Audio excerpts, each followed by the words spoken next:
Hello, class. Welcome to Psych 139 and BA 139 Psychology in the Workplace.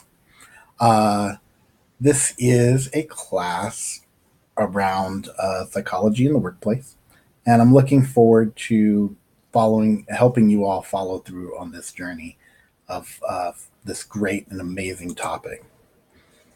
I want to tell you a little bit about myself. My name is David Irving.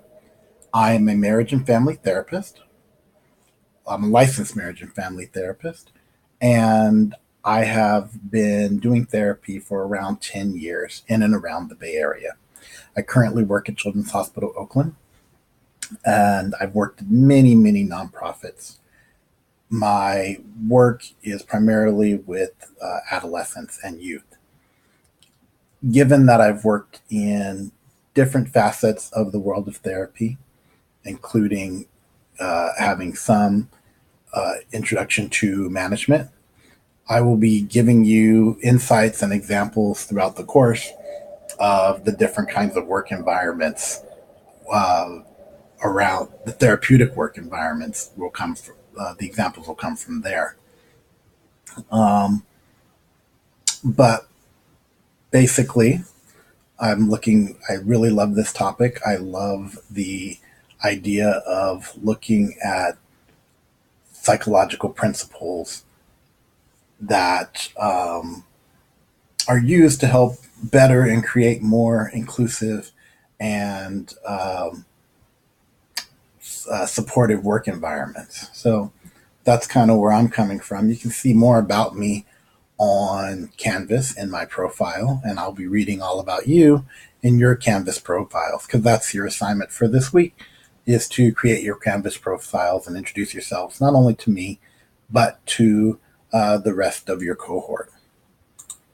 All right, on to the next thing. So, as for the syllabus, it is really important that you read over Module 1 very carefully. There's a lot of information there, but all the information you are required to know, and it'll help you guide you through the course. A couple of things to note: the structure of the course. I will be giving you an assignment, a reading assignment that you should probably have done by Monday of the following week, and then your essential questions will be due on Wednesday, and the uh, submissions to the discussion board will be due on Friday. Okay.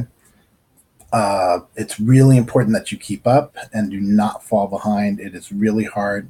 This is a very rigorous course, and once you fall behind, it's really hard to maintain um, a good traction in the course. So I'll be checking on you and making sure that you're staying with each week. Okay.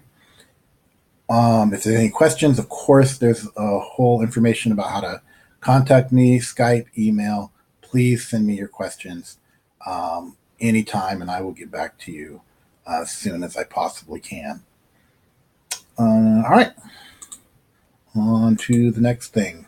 So, um, I started with just a general question about why do people work?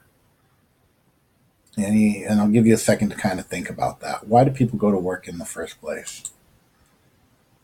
Well, when I teach this class in public outside of online, uh, generally the first thing I get is money. People work for money, and which is pretty true.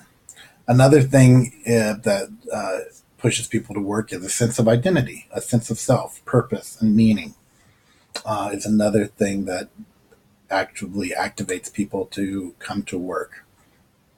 Then there are social climbers who see work as a sense of status and power. Some people, human beings, are social people, so we work for social engagement. And they go to work because that's where their peers are. That's where they like to work with others. And for some people, it's a sense of self esteem, being able to um, make yourself feel good.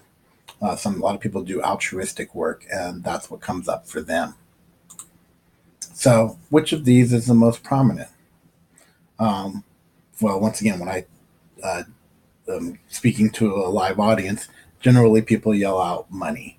And although money is extremely prominent, um, and it's the catalyst to get us to going to work, it's not always the thing that keeps us there. More often than not, work is about sense of identity and purpose.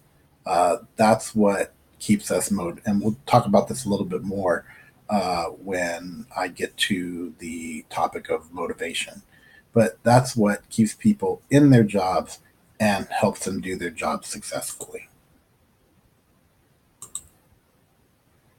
So, in this class, we will explore why people work, the conditions that help maximum productivity, and the structures and methods used to help people live happy and productive work lives. We're going to start with talking a little bit about research. We're going to go into um, how people are employed, how people are trained once they're employed.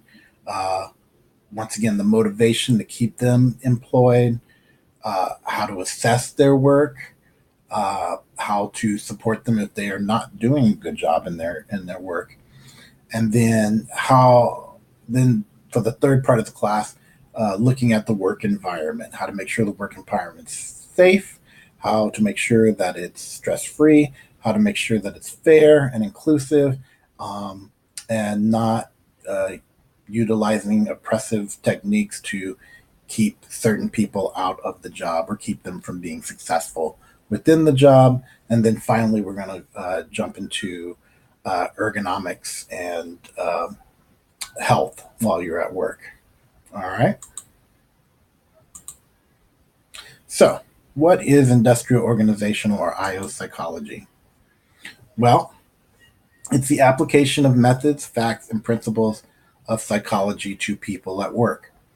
Basically, we're taking the principles of psychology, which is, you know, the principles around behavior, why people do the things they do, and applying it strictly into the work environment. This is really important, and I can't stress this enough. It is a science. Um, what does that mean? Well, it deals with observable behavior, which is behavior and the idea that behaviors reflect the underlying psychological process. So it's things that you can go in and actually see, not just ideas that we have or fanciful notions. There are things that you will be able to go in and see in any work environment. California, Florida, Virginia, Maine. They should translate throughout each of the different work environments. It is empirical in its approach to research and objective in its methods and results. So, what does that mean? Well, empirical means it's based on verifiable observation or experiences, not just logic. And objective means that there is valid evidence to prove what we're talking about. I'm going to give you an example. So let's say we're talking about lighting in a factory. Well, logically, we think, well, workers may be more productive if they have good lighting in a factory. Well, it's not just good enough to say that. We want to be able to prove it. So we're going to go into a factory and we're going to look and see, and we're going to define what good lighting is. And we're going to give it and take it away and measure different types of lighting to make sure that when we say that statement that it is indeed a fact and just not a subject of opinion or ideas. Okay? So all the stuff that we're talking about is based on facts and proven research. And we'll get into that more as I talk about research in module 2. All right.